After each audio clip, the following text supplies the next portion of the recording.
जगतसिंहपुर चांदगड़ ठारे युवती को गण दुष्कर्म अभियोग राज्यर पिछा छाड़ू नहीं गोटिक परे गोटे समवेदनशील घटना।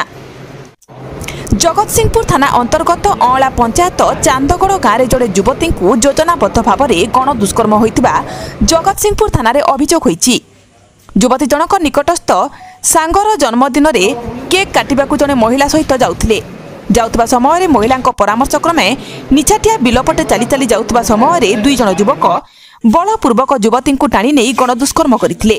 रक्त जुड़ुबुड़ू अवस्था पीड़िता सेमानक कबलरू खसी जाई घरे पहुंची।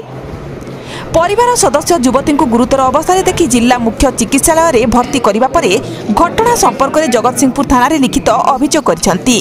पुलिस घटनार प्राथमिक तदंत चलाई अभियुक्त को गिरफ्त करिनाही। एभली संवेदनशील घटना को नहीं जिला पुलिस तदंत जारी रखिछि। जगतसिंहपुर ज्योतिरंजन परिणा रिपोर्ट। झील जाइला जन्मदिन केक काटिया घर आ गोटे झील डाकिक नहीं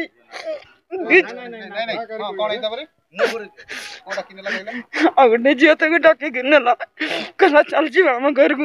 मो झील मन कला कहला ना जीवी नहीं ना जी आसिया आम घर ना चल जदि झील नहीं गला कहला जदि जाऊँ घर को रास्ता पटे कहीं न जाऊँ ना ना यही पटे पलि आई बिल घर घर जा पलि एत कह भितर पचर दी जन थे मो झील पार्टी बंद करदेला किसी कही ना।